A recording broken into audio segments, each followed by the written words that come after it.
Pula na ng ilong ko. Holy. Matatanggal na lang talaga tong ilong ko. Kakaganito bro. Tangay na. Matatanggal yung ilong ko. Papawisan na kapis. A few moments ago. Yo guys, ako nga pala si Rev and welcome back to my vlog. Pucha, ito pala. In today's video, sasamahan nyo ako maglagay ng neto. Kita nyo ba to guys? Nose piercing bro. You're gonna help me. You're gonna watch me struggle to put this shit in my fucking nose bro.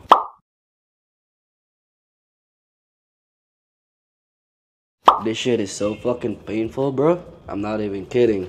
Makes me wanna cry. Legit though. Sakit talaga na ito ilagay, bro. So right now, medyo hungover ako sa nangyari kagabi. Galing akong Pobla. Akala ko noong una hindi pa ako amats eh. Tapos magugulat na lang ako, magigising ako dito. To be honest with you, bro, hindi ko nga alam kung paano ako nakauwi talaga eh. But that's enough about me. Ito yung pinunta nyo dito, kaya kayo nag-click dito is para ilagay ko itong putang ng hikaw na to. So, that's what I'm gonna do.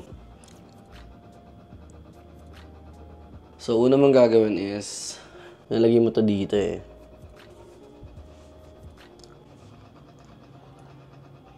Hindi ba kayo naiingahan sa electric fan? So anyway guys, pinatay ko na yung fan. So wala nang background noise masyado, I guess. And also, kumuha ako ng tubig because I'm dehydrated as fuck. Okay?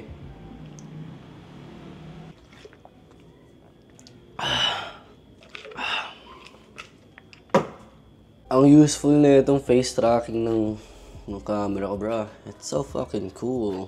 Kahit saan ako pumunta is just, you know, see? Kahit saan ako pumunta, bro. Tinatrack niya na ako. Pero, let's get on with the shit, bro. Gusto ko na itong ilagay kasi feeling ko talaga sarado na yung putang ng butas sa kabila eh. Dahil ko ito natatanggal pagkaamat sa or paglasing ako or whatever you wanna fucking call it. Natanggal ko na naman siya, obviously. That's why I'm making this video. And it's so fucking hard to return the shit to the nose. Okay, so let's do this. Fuck. Ganun pa nga lang, pre. Ang hirap na talaga eh. Ano, bro? Ang sakit. Shit. Shit, bro. Shit. Ang sakit, bro.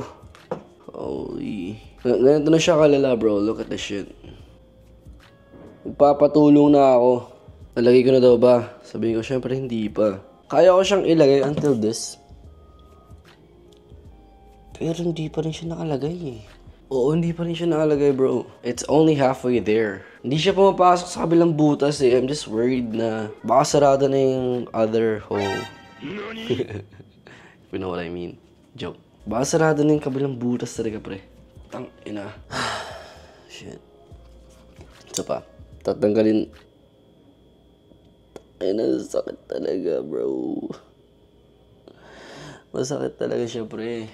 Sorry kung pabalik-balik ako sa pwesto na to ah. Ando kasi salamin eh. Ilang oras ko lang nilalagay ito sa ilong ko, bro. Ayaw talaga eh. Tangay na, bro. Hindi na to talaga malalagay. Hindi na to malalagay talaga.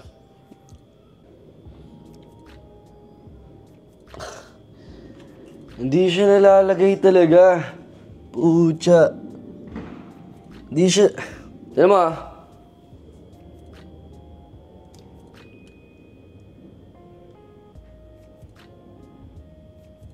Kita ba?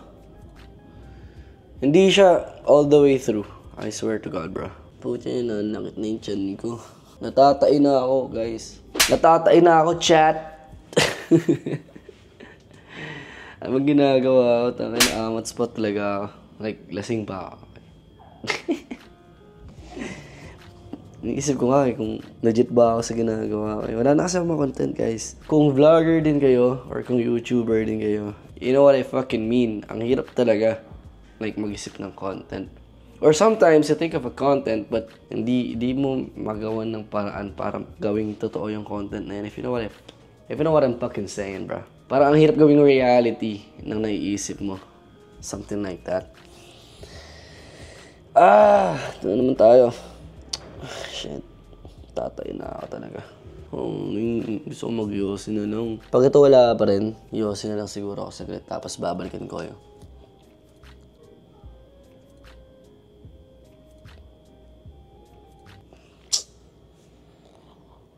Oh shit, bro. Pucha, ayaw pa rin talaga. Ang saan dyan ko, guys. Balikan ko muna kayo after this cut. A few moments later. What's up, guys? So, nakabalik na ako. Kakatapos ko lang maghilamos. Sobrang mabilisang hilamos lang. And kung nakikita niyo ilo ko, talagang kita ba sa camera daw? Ako, bro, masakit talaga eh. Pero ito nga, ito yung hikaw, di ba? Nalagyan ko siya ng alcohol. Para, alam mo yan, hindi magka-infection yung ilong ko sa feeling ko. Magkaka-infection talaga to. Legit. Ang hirap niya talagang ibalik, bro. Di ko talaga alam kung mapapalik ko pa to ng maayos. Okay. Naganyan ko na siya. Okay. Madali lang hanggang sa part na yan eh. Yung mahirap na part is i-shoot siya dun sa second hole which is inside. Kasi, sakit talaga, bro. Struggling na ako talaga. Struggling. I mean, I'm fucking struggling.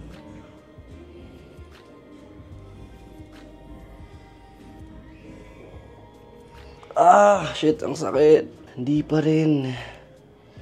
Hindi ko pa rin siya malagay. Shit. Ang sakit, bro.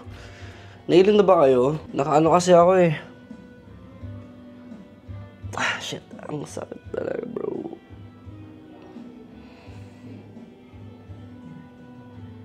Narinig niyo ba yung ano? Yung background noise? Favorite ko yan, bro. Yung kantang yan. Isa pa, bro. Isa pa. Shit. Sabihin niyo na sa akin kung nakakahilo yung camera.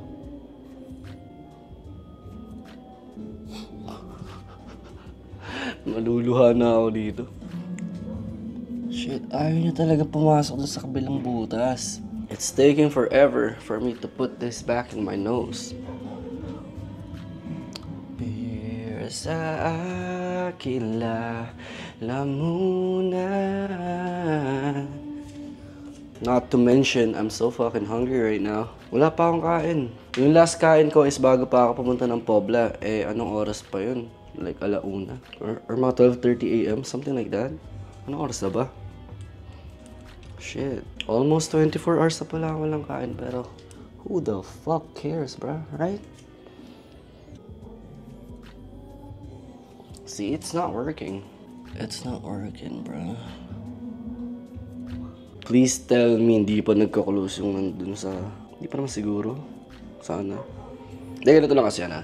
Kung nag-close na yung nasa loob na hole, di ba? Dapat eto rin yung nasa harap. Right?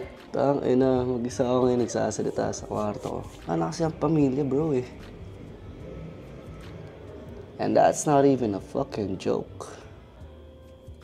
Kaya ko to. Not yet eh. Hindi pa rin to yun. Hindi pa rin talaga. Alam, masakit na part yung pag tatanggalin ko ulit siya. Kasi mali yung pagkakapasok niya. Hindi siya nasushoot dun sa kabilang butas. Pucha.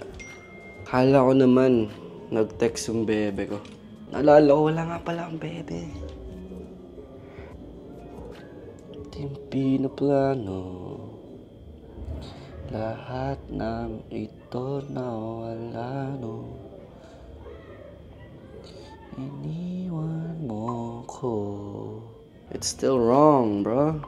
Kaya yun, kaya ganito yung IG minsan, no. May nag-chat, tapos pagka-check mo, wala naman po. Bro, this shit is hard. Ano, gano'n nakahaba yung video na to. Di ko na siya maibalik-balik talaga. Tangina talaga. Ano ba problema ko? Every time I'm fucking drunk, when I wake up, nakatanggal tong putang ina. Mamagana siya, guys. I swear to God. Hindi ko lang kung kita sa camera, pero namamagana talaga siya. Ang pula na ng ilong ko. Holy, I'm so hungry. Walang kakain sa pamilyang to hanggat di ko nababalik tong hikaw sa ilong. Ba't ba kasi ako nagsasalamin dito? Meron naman akong camera. Tanganan eh.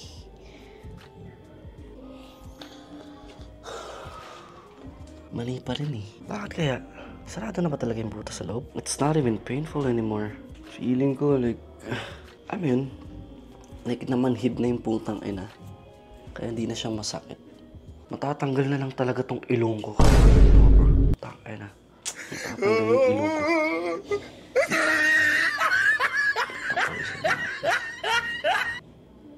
Ayaw niyo talaga? Guys, ayaw niyo talaga? Ito kasi ibig sabihin I don't know if kita to. Tignan niyo na lang Ay, nakita niyo ba? Kita ba? Basta it's not all the way in. Hindi siya napapasok dun sa kabila. So, nasushoot siya sa mali. I don't know. Basta nasushoot. Hindi ko siya nasushoot. Pumapasok siya pero hindi ko siya ramdam sa other end. Hindi naman siya nagdudug or anything. Ano ba kasi problema nito? Ito talaga yung content ko, no? Content ko na to, guys. It's just me struggling na ibalik yung hikaw sa ilong ko. Habang gutom. Habang naiinitan. Okay. Isa pa. Yung healing process na ito talagang durog na. Buti pa yung sa kilay ko, hindi natatanggal eh. Itong pungtang inang sa ilong. Alam mo yung gusto ko na lang mag-give up. Tapos hayaan na lang. Wala na ako nose piercing. Pero tangina. Cut ko na lang muna ito. Tangina mo siya. It's taking too long. One eternity later. Fuck, bro. Finally. Tangina. Nalagay ko na siya, bro. Can you see the shit? Tangina, that took a while. Holy. Tangina, ilang oras ko talaga siya trinabaho. Pero as you can see, tinan mo na lang. Tinan mo na may ilong ko, di ba? Ito yung normal shit. Normal complexion. Tapos ito, holy. Tangina, pulado. Good luck na lang talaga sa akin, guys. I feel like sana naman hindi, pero sana hindi siya magka-infection. Yun yung mahalaga. If ever magka-infection, I guess you'll find out in my next vlog. Diba? Suggest nga kayo ng pwedeng i-vlog, guys. Yung interesado naman kayo, yung manonood kayo. Alam na? Yeah, bye-bye.